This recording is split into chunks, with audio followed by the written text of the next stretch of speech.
is either your favorite or least favorite thing to talk about, but don't worry about it. We are going to make it fun and engaging so that you can level up your skills.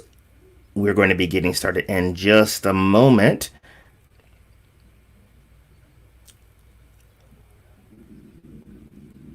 Cool. I see that we are live on LinkedIn.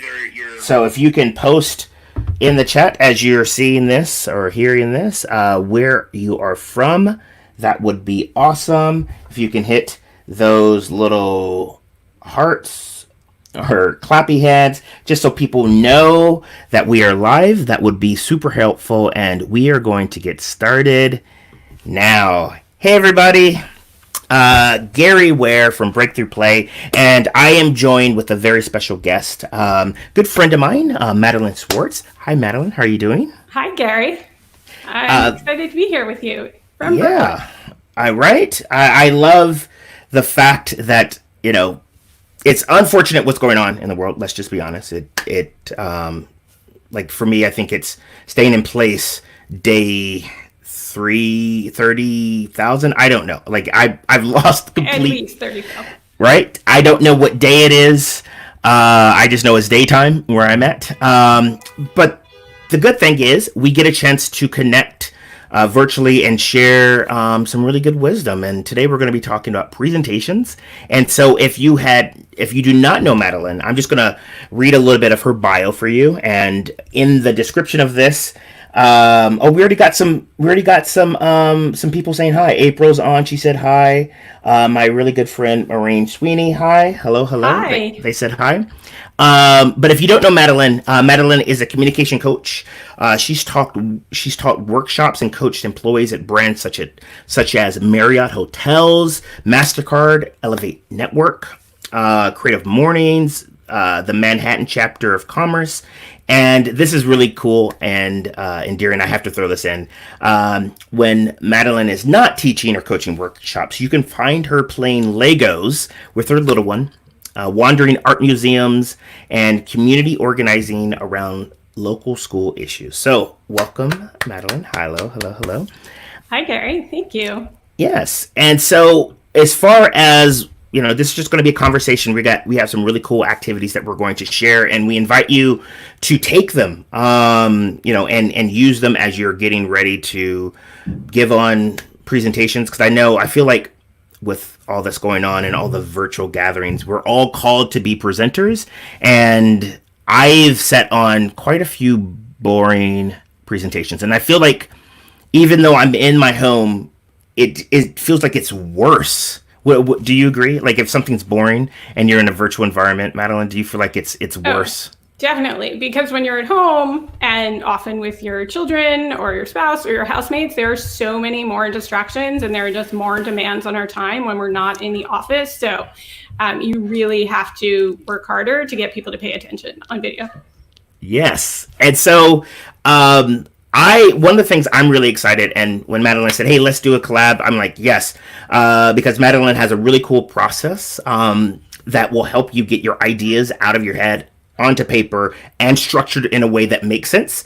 Because I'm the type of person that I'm like, oh, I'm going to talk about this, I'm going to talk about this. And it's all in my head, and I get flustered, I get confused, and I'm spinning my wheels. And matter of fact, Madeline's framework came just at the right time because I was in the process of planning 2 different talks. It was Creative Mornings Birmingham and my TEDx talk for TEDx UCSD. And so it really helped me get structured. We're going to talk about that in a moment. But before we do, Madeline, I love for you to just talk about what is your sort of philosophy on public speaking, and give everyone watching, whether it's live or the replay, a little bit about your background, because your background is really interesting.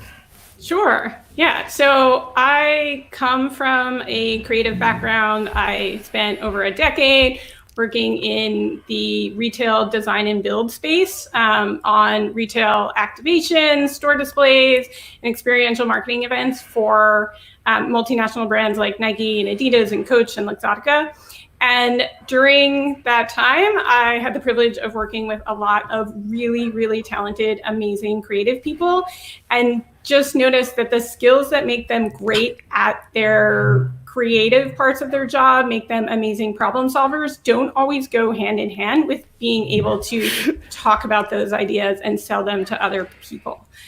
So that's where my work comes in, where I give people a process to take all those ideas that are just spitting around in the heads of creative thinkers and put them together in a way that makes sense to their teammates and clients. Awesome. And as far as your public speaking background, you haven't always been like one that has wanted to be a public speaker. Is that correct? Yes. Yes, this is a skill that I came to late in life. For a long time, I was terrified of speaking in front of groups. Like I was fine with, 1-to-1, 1-to-2, 1-to-3, anything over that just gave me all the feelings, like pounding heart, sweaty palms, feeling so nervous that my mouth would get really dry. And getting over that fear was really the most liberating experience of my adult life. I joined a Toastmasters group where I just discovered that I actually liked public speaking. And from there, it's really history. And my philosophy on public speaking is it's just like learning to play a new sport. Anyone can learn. You just have to practice. And through practice, you build up muscles and then it gets easier. I love that. And it's very similar to mine. I found myself working up the ranks, in a digital marketing agency. And I have no problem talking, 1-to-1, 1-to-2, like small groups. That's fine. However, in my career, because of my, just experience, I was asked quite a few times, hey, how about you talk about this in a presentation? How about you present this to our clients? And find myself just like paralyzed with fear of like, oh my gosh. And for me, it wasn't until I got into improv that I realized that, I can, this is, even though there's fear, I can get through that fear. And I learned some really cool techniques just to help me work it. And Madeline, you're absolutely correct. If you can learn to play a sport, you can learn to be a better public speaker. And yeah, so take us a little, tell us a little bit about your process. And I'd like for us to just jump into it. Like I will be your guinea pig. We'll work through it. But yeah, just set us up real quick. Sure. So like I said, I bring process to communication. So my goal is to help everyone talk about their amazing ideas, their technical work, their research in ways that are clear and concise and compelling. And there are really 3 primary steps that you need to do anytime you have a presentation. I'm going to pull up your slide here. That would be awesome. We can all see that. All right. So step 1 is to decide what you want to say. Step 2 is to come up with a plan. And even for improvisers, a little bit of planning goes a really long way. And step 3 is to practice. And I'm going to share some techniques that you can use to practice so that you emerge from quarantine speaking like an expert. Yes. Cool. So, that makes perfect sense. And let's break them down a little bit. When you say deciding what you want to say, I feel like that sometimes is a little bit easier said than done. Mm-hmm. Do you have a way to help people, since you are, I feel like, the queen of process, to help people figure out what they want to say and get it out of their head? I do, yeah. So I have this 7-step guide. That's exactly what you use for your talks. And it starts with some brainstorming techniques just to get people getting all of the ideas that are up here and swimming around and put them on paper so that you can then figure out, decide on a topic. So sometimes people have too many ideas and the challenge is limiting it to 1 for the audience. And sometimes people have too many things to say about that one idea.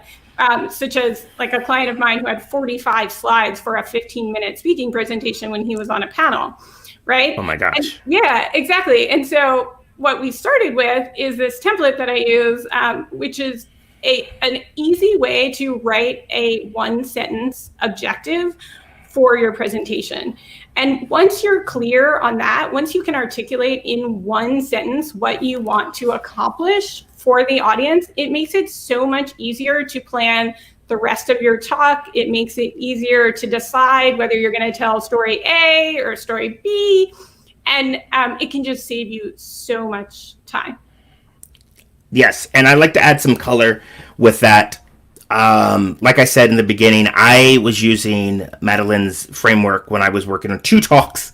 I don't recommend anyone ever doing that. It was just one of those things that just, you know, all it was like the perfect storm. All the things sort of aligned, and I was having to do that.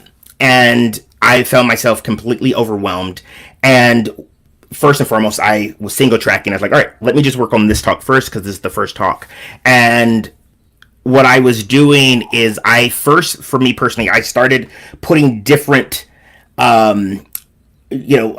it's like coming from my work in advertising. I was thinking of like different like headlines. You know, this was like my sort of thesis statements. And I would put a whole bunch of them out, and then I would go through, and I was just doing a process of elimination of like, all right, you know, this one seems like it's going to be the most engaging. And then I shared it with a few friends. And once I had that core statement, then I felt like all the puzzle pieces started lining up. It wasn't perfect, but at least I had that line of sight. So that was very helpful. Yeah. And that's great that you did that, because I think so often people go down this path of trying to, you know, create all of this beautiful content. So they have a topic and they go immediately into their slides without any focus of knowing what it is that they want the audience to walk away with. And I always tell my clients, your audience isn't going to remember everything. So you want to be super clear on what it is that they're going to walk away with, like just one idea. So you should decide that at the beginning, because then you can create an entire experience for them that steers everyone toward your objective. Agreed. Cool. So, in your process, or your slides here, what's next? Do you want to take us through some? Yeah. Will you flip to the next slide? I think you have to do it. Oh, cool. It's back on the screen though. Yeah. Cool. All right. So this is where I start with everyone when they are giving a presentation, whether that's a team meeting, whether that's a panel presentation, whether they're speaking at a conference like you did. You're going to start with your objective. And this is the way I like to frame it. So you're going to fill in the blanks, Gary. And anyone watching with us, I want you to fill in the blanks for your next presentation or team meeting, because it will save you a lot of time and make your audience really appreciative when you're that much more focused. Yes. And so let's workshop this right now. I'm working on a few presentations, and I'm working on one around fear. Okay. And so, you know, just using this template, you know, at the end of my presentation, I want the audience to remember that fear is just a bodily response, and they have control over how they act when they have fear.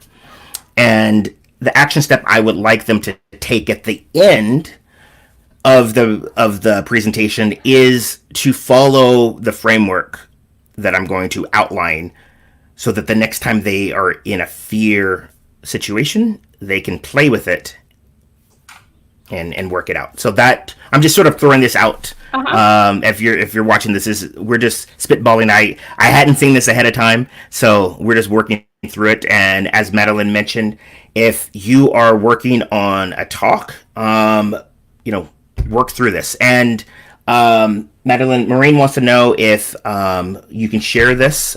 So we'll make sure there's a link to your site where people can get that as well. So sure. And if you're watching live and you're working through this with us, if you want to put some of your stuff, we're happy to look at it as well. So, all right, Madeline. So we have that. You know, we have like what we want the audience to remember and the action step. Now, I have a question for you: is Why that? Why is that important? So it's important to think of it this way. It gets into your audience's head. So often we go into presentations and we're only thinking about what we want to accomplish. So I want them to buy something. I want them to, or sometimes for some of my clients who are so nervous, they just want to get through a presentation without puking or puking. And so it's often like all up in our heads about what we're doing, and we forget to think about the fact that we are talking to other people. So when we remember that we're just talking to other humans, A, it takes a lot of pressure off, but B, it also allows us to think about our topic from the other person's perspective. And that's really important because we could have amazing information and the most beautiful deck in the world, but if we fail to connect the dots about how it's relevant to these other people that you're talking to, it can completely miss the mark. So that's why I start with this objective template. And again, like 2 minutes on this can just save you hours of preparation. Yeah, I agree. And to chime in on that, it's in the world of improvisation, we have this phrase, how can you make your partner look amazing? And when I'm performing, on stage, and yes, I still get stage fright. I get that question a lot. You've been doing improv for, about a decade. Do you still get scared? Yes, I still get scared. And we'll talk about some other techniques here in a bit. But having that mindset of like, how can I make my scene partner look amazing? It takes it from out of my head, thinking about myself, and then, that prefrontal cortex, that judging feeling, to focusing on the other person of, what do I need to do to make this person that I'm co-creating with look amazing? And then I go into this sort of place of service. And this is a great way to start to focus your presentation, thinking about the other person. So yeah, I love this. And so what's next? Yeah, so now that you know your objective, the next thing is to plan out your high-level speaking points. So you create a map of what you're going to talk about in your presentation. And again, you're not going to outline everything at this point. You're just going to focus in on the 2 to 3 most important speaking points, because one of the keys to a good presentation, especially now that we're presenting on video and attention spans are even shorter, is editing. Like edit. So yeah, focus. So tell me, Gary, for this presentation on fear, what are the most important points that you want to get across? Yeah. Point number 1, there is about the brain. I want to talk about the neuroscience of when you think of fear, when you have that fear thought, it becomes in your body live fear. Talk about the difference between thought fear and live fear so that people have an understanding of fear and what happens on a physiological level. That's the other thing. And then 2, having people understand that fear is something that you can control. So talking about the process to demystify fear. And then the third thing is getting them to think about what is something that they're scared of, and how can they turn that sort of fear response into something that is not as scary. So those are the 3 things that I want to cover. And so again, I hadn't seen this before, so we're just working through this right now. You're getting a glimpse into some of the things that I'm working on. So thank you, Madeline, for this live one-on-one coaching. And if you have any things, please put it in the chat. I'm looking right now in the chat. Hey, Kathy, what's happening? And Kathy is a really good improviser friend of mine, amazing at all kinds of things. And she had said that, after 20 years, she still gets butterflies. So yes, if you're wondering about that, it still happens. The cool thing is once you learn some techniques, you can work on that. That's for another presentation. Right now, we're just talking about some high-level things to help you be more engaging. So what else? What have we got? Yeah. And I just want to say that I love this topic of fear. I definitely want to watch this talk, Gary. But I too get asked often, like, does the fear go away? And what I always tell people is it doesn't go away. Like, I still get nervous too, but I know how to work through it now, and I expect it and just see it as part of this response of getting ready to do a big talk or a presentation. So, and actually, after we go toward the end, I have one quick thing on nerves to help people who don't love speaking in front of a lot of people or presenting on video. Yes. I'd like to pose a question, for those of you who are watching. Do you get scared? Do you get stage fright? I'm curious. And what sort of things cause you that stage fright as far as public speaking? So that's one question. If you want to chime in on that, that's great in the comments. And also, what is your level of public speaking? Is this something that you do a lot, or maybe something you don't do? Or later, if you're watching the replay, that would be great. We are going to be combing through this and replying to this, so that's out for all of you. So, all right. Moving on. Yeah, so we have gone through step 1 and 2. And so step 1, again, was to decide what you want to say. Step 2 is to come up with a plan. And now step 3 is to practice. And I love that there are so many improvisers in your community and that are tuning in, because I've learned so much from Gary, and I've learned so much from taking improv classes, but I think there's this beautiful place where improv and practice and planning meet together to create amazing presentations and audience experiences. So here are a few practice tips that you can use while you're at home. And I encourage people to not wait until the last minute. So often my clients tell me, they didn't practice because they didn't have time. And when we leave it to the last minute, we can trick ourselves into thinking we don't have any time to do this. And so I encourage people to think about how they can just fit in 10 minutes a day. So here are 4 tips that you can do at home while you are quarantining. You can practice in the mirror.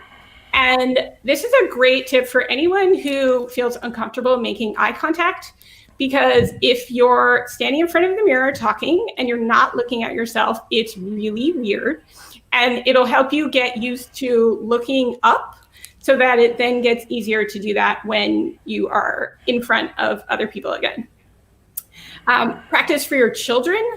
If you have children at home, another thing too, is just play up story time. If you're reading books at night anyway, that's a great way to build your skills, build your confidence, try out characters, and play with tone and gestures and really ham it up for kids. But I encourage you to practice for the other living beings in your home, whether they be children, housemates, spouses, partners, dogs. Dogs make very, very understanding audiences.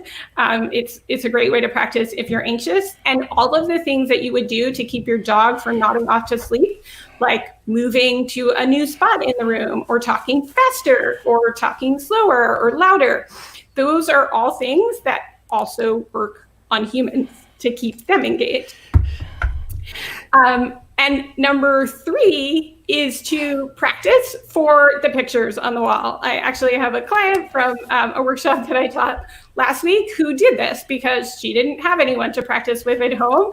So she just, used the portraits on her wall and pretended those were her audience. And again, it's a really great way to mimic having an audience so that you can get used to making eye contact all around a space, so that when you're back in front of other people, you are used to talking to more than one person and to looking up instead of looking down. Yes. And the last thing is I would encourage you to record yourself practicing. So you can do this on voice memo, or video. Since we're all presenting on video now, I would encourage you to practice on video so that you can see what your background looks like, what the lighting looks like, if you're looking up your nostrils, if you're framed correctly. So practice on video so that you can then listen back to it and see, are you loud enough? Are you going too fast or too slow? Are you speaking in a monotone voice? Is there any vocal variety? So those are things to look for when you record yourself. And I love that. And a few things on just the whole practice thing. When I was prepping for my TED Talk, I think I recorded maybe over, I might be exaggerating, but I feel like it was like 50 different versions. And it wasn't the whole talk. Sometimes it was just like little bits and pieces. And I'm just like everyone else where I'm like, cringing at having to watch the recording. But it is so helpful. And also because the people that were giving me feedback weren't necessarily in the same time zone. So I would just record a little bit, send it over, they'll watch it and get it back. And there is this sort of myth. A lot of people say, well, Gary, you're an improviser, so you don't have to practice. No, I still practice. The cool thing about being an improviser and the skills that I learned doing improv, it helps me in the moment when things don't necessarily go as planned. And if you want some really cool techniques on how you can add some of that vocal variety and stuff that Madeline talked about, make sure you stick around because I'm going to mention something I have going on that I'm giving some of my improv secrets away that you can use as far as your practice routine, especially if you're doing live video or anything like that. And a few of the comments that we have here, Rob J mentioned, he loved these practice tips, so thanks, Rob. And he also says that he usually gets nervous when he's presenting in front of judgmental coworkers. Yes. And he also says in a formal setting, using the template, he's going to be using the template and take the tips. Yay! Awesome. Love that. And we're just going to go off the cuff and here's a tip. If you feel like if you're presenting in front of judgmental coworkers or people that you feel like, all right, they maybe have ulterior motives, as a way so that you can show up the best version of yourself, imagine that they are the children version of them. I kid you not. Like, as you're looking at them, imagine that they are they transformed into little kids, and see what happens. This is like very magical. Some people say, imagine them naked. No. Every time I do that, it is not good. My facial expressions get all weird and it's just awkward. But if you just imagine that they're kids, there's something magical about when we look at kids out, how our face softens, kids and animals. There's a lot of science on that. We're not going to get into that. We don't have time, but that's just like a little bonus tip for you. And hopefully it just dispelled the whole thing about improvisers not needing to practice. Yes, we can handle very well in the moment. However, if it's something that has a lot of stakes and holds a lot of weight, you still got to practice.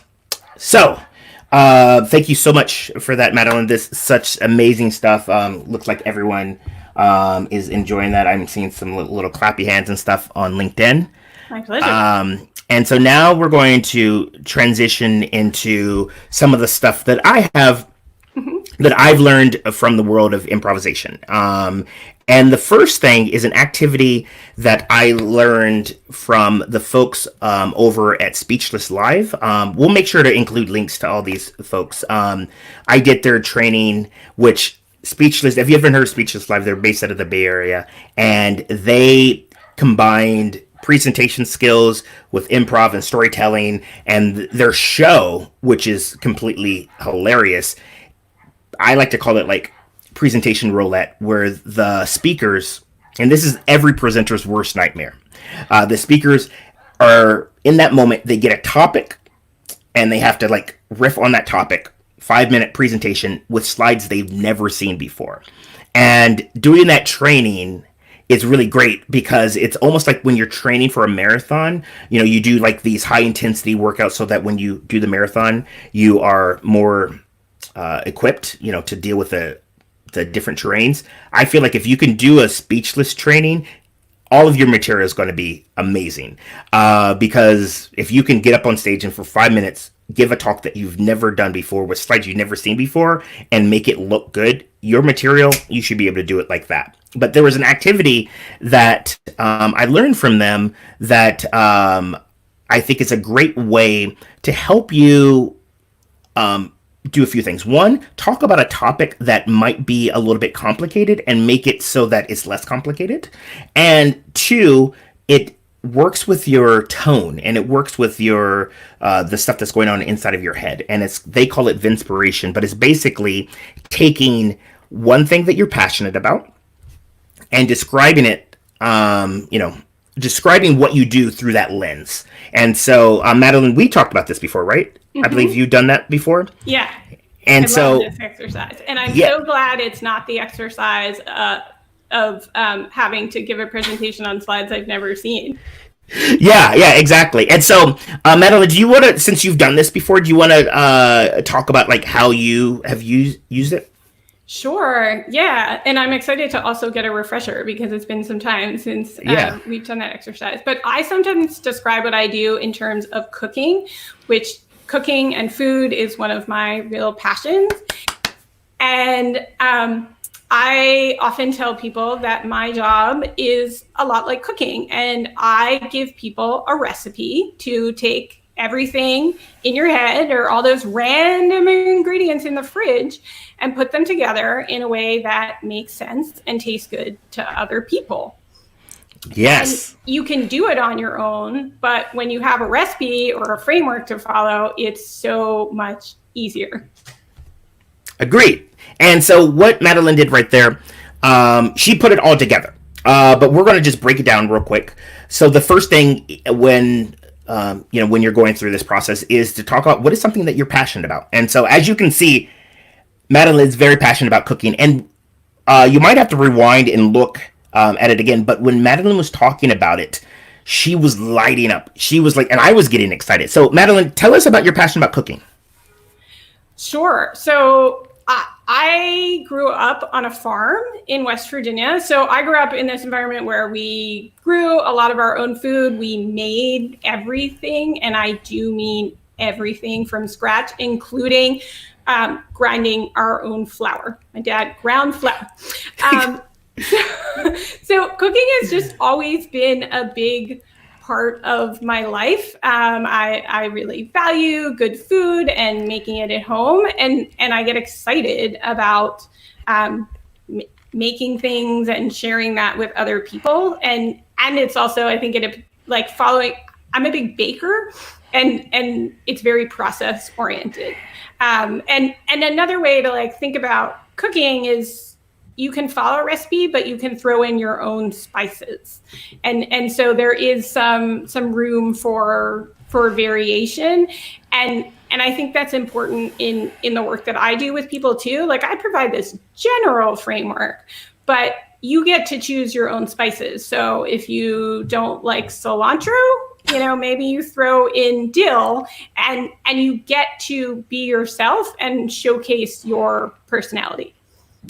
I love that. And so as you can see, as Madeline was talking about it, she was so passionate.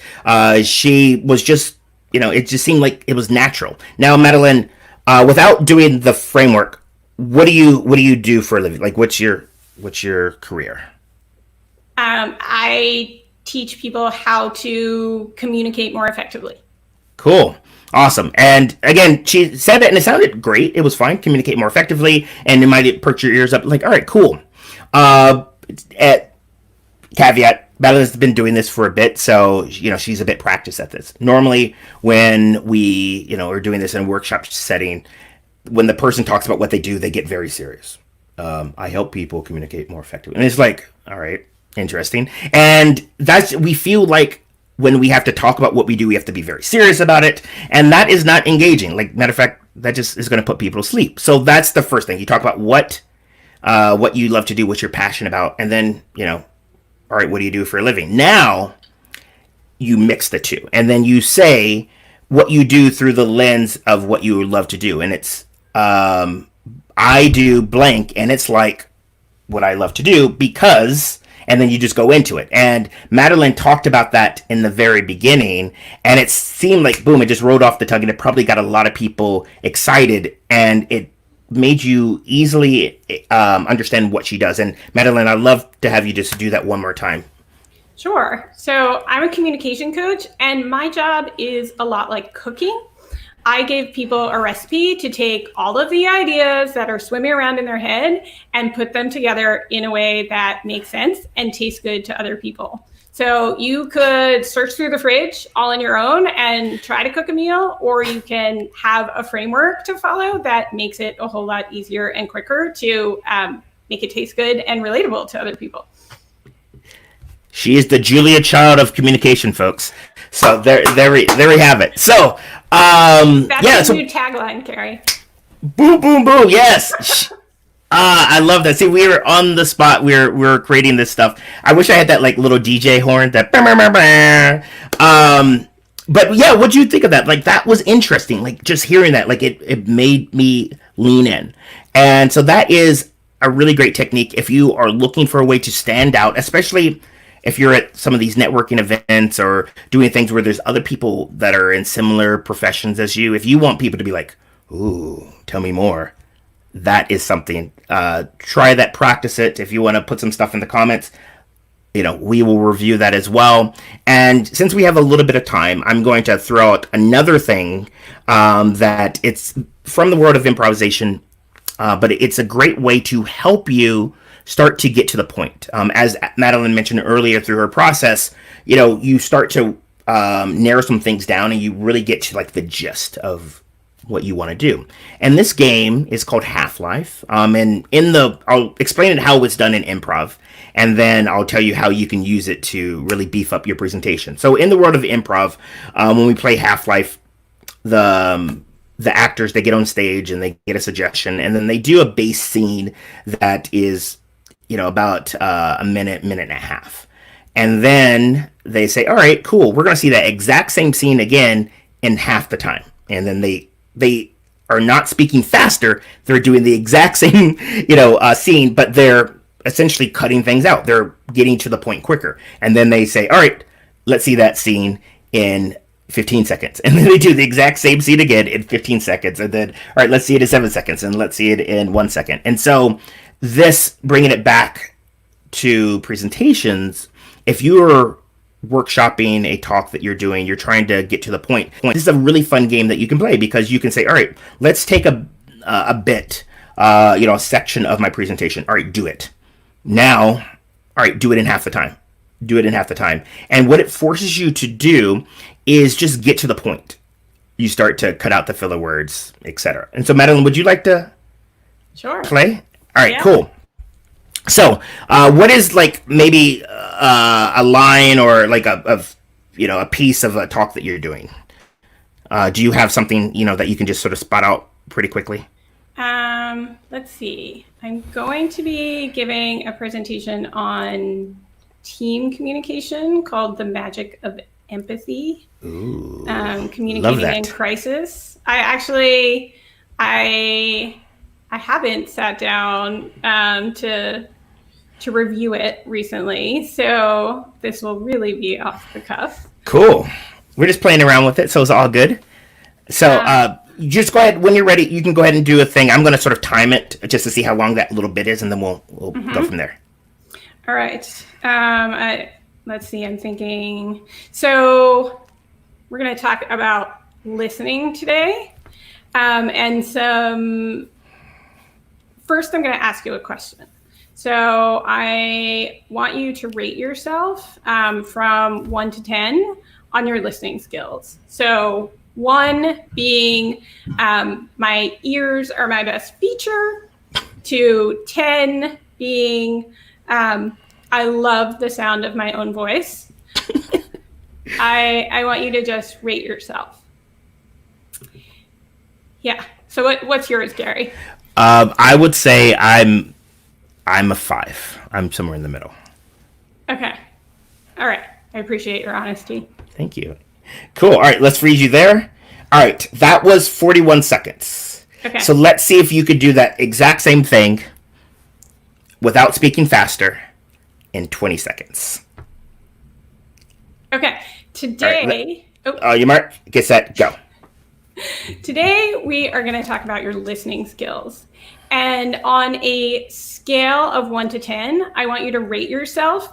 1 being that your ears are your best feature, and 10 being that, I forgot what I was going to say. 10 being that you love the sound of your own voice. Cool. All right, and stop. Cool. Let's see if you can do that in 10 seconds. All right. Are you ready? Yes. All right, Mark, get set, go. The key to communication is listening. And I want you to rate yourself on a scale of 1 to 10, 1 being your ears are your best feature, and 10 being that you love the sound of your own voice. Boom. All seen. All right, cool. Yay. Everyone give Madeline a round of applause. Let's see those clappy heads and stuff like that. Yeah, so Madeline, how was that for you?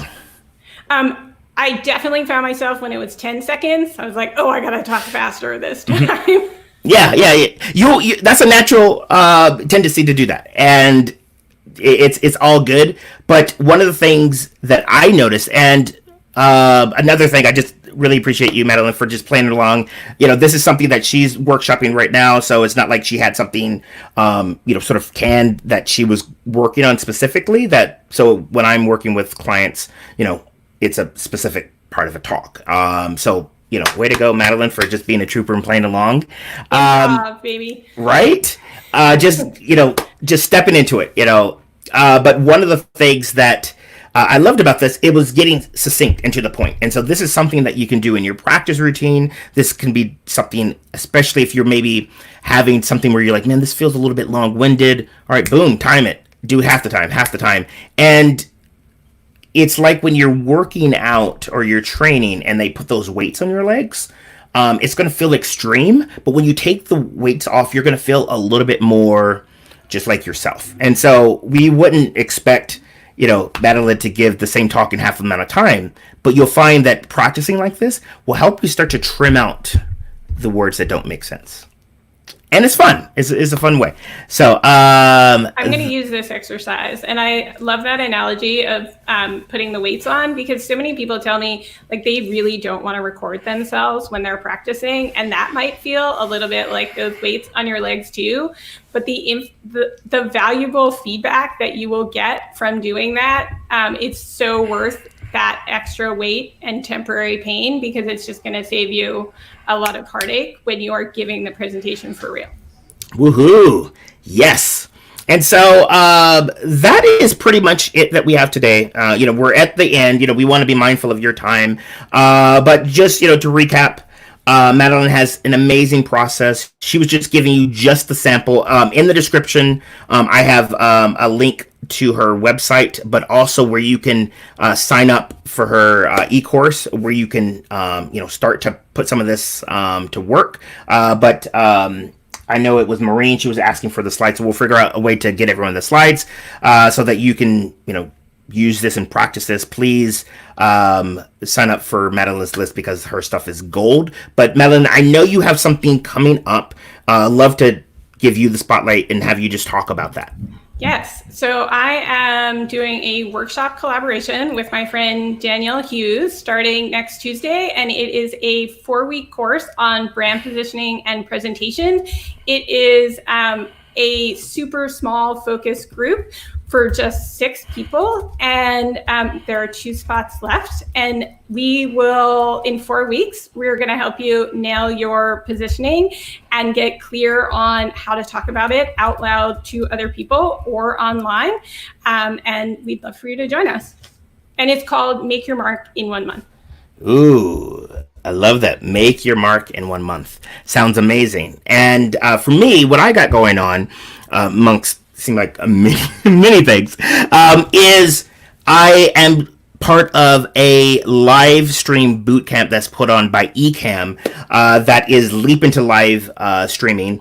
And there are going to be everything from, how to get set up with your own live stream show to like advanced techniques for people that are already doing live stream. And what I'm bringing to the table is my session is how to wow your audience with the power of improvisation. So I'm going to be talking about the improver's mindset and what you can use that to apply to any sort of presentation, whether you're doing live stream or in person or whatever the case may be. And I'm going to be demoing and sharing some exercises that you can use to help you be more engaging. Similar to what we did with the Vinspiration and the Half-Life, I have some other stuff that's going to just help you really start to stand out. So I'm going to make sure that the link to that is in the comments as well, is Leap Into Livestream. Hold on, I think I have a few links. I'm going to put... That sounds like a super event series for the times that we live in. Right? It seems like we're doing so much of that right now. And that is next week, is the end of next week. I believe it's the 30th and the 1st. And so mine is on the 30th, which is next Thursday. So I'm just putting that link there. And then and if I didn't mention, the one that I'm doing starts on Tuesday, the 28th. Yes. So jump into these right away. Because we are all presenters, whether you like to admit it or not. We are all, whether it's a one-on-one conversation or one-to-many, and we can all work on it. Madeline said it perfectly, where she said that if you can learn how to do baseball, you can definitely learn how to be a better, more engaging presenter. And I feel like it is our duty to do such things, because if not, like, we're just boring people. So nonetheless. Can I jump in? It's all you. On that note of baseball, I just want to say not everyone is going to enjoy it equally, but anyone can learn. It just takes practice. Yes, it just takes practice. And so at this point now, Madeline, I'd love to give you the spotlight once again. If people were inspired by this and they want to stay in touch with you, like, floor is yours. Please, tell us how we can keep in touch. So you can find me at MadelineSchwartzCoaching.com. There's no T in my last name, and Gary will put the link in the comments for this. And on my website, you can grab that link to the 7-step process to write and practice your presentation. That's what Gary used for his TED Talk and his Creative Mornings talk. And then I send out regular tips and strategies that you can use to improve your confidence speaking, whether that's on stage, on video, or with your team. Yeah. Cool. And I'm putting the last little link here so that people can do that. It is, I feel like I'm like patting my head and rubbing my tummy at the same time doing this. And it's just, I feel like that is what I've learned from doing improv, is how to like be able to juggle these things. I know they say you shouldn't multitask, but at the end of the day, sometimes we have to. And so if you can get really good at sort of like spinning the plates, it's great. And another comment from Maureen: make your mark in 1 month. She loves that. So thanks. Cool. And can we end with one thing for please? Nerves? Yeah, because we should do that. It was Rob who was talking about getting nervous in front of a big group or in front of judgmental coworkers. And so I want to take you through this really quick breathing technique that can help with that. Please. So what we're going to do is we're going to count backwards, starting with 5. So we're just going to start with 5. If you'll count along with me, Gary. Yes. So 5. 4. 3. 2. 1. And then at the bottom, we want to give ourselves a new thought to ground ourselves. Cool. So instead of thinking my coworkers are judgmental, we might choose to think my coworkers are paying attention. They are curious. Like, often people get really freaked out about having all of these people staring at them in a room. And instead of thinking like, oh, all these eyes are staring at me and waiting for me to fail, we can just think, oh, they're paying attention. And that can make us feel a lot less nervous. So let's count together and then fill in a thought at the end. Yes. So here we go. 5, 4, 4, 3, 2, 1. Oh, my coworkers are deeply passionate and paying attention. Great. Yeah, so that's a great one. So this technique actually, it comes from Mel Robbins, and it slows down your thoughts because it actually moves your brain from your flight or fright response to your thinking brain here, because you have to stop and think about counting backwards instead of, the automatic counting forward. And then there's this one other piece that I've added in, which is just an additional sensory thing that really helps me and helps my clients get grounded back in their body when they're feeling nervous. So we're going to do it one last time together. Yes. And as we count, I want you to touch your thumb and forefinger and then your next finger. Yeah. So 5, 4, 3, 2, 1. Oh my gosh. Yeah, that is.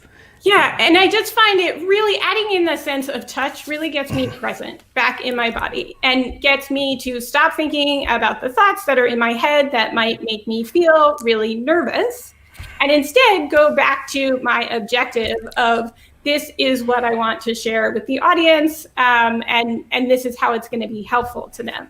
So try that really short grounding practice the next time you are giving a presentation, and you can do it to yourself silently when you are about to get on video or when you're up next to talk on the video call, or you can do it on stage when we go back to presenting to live audiences.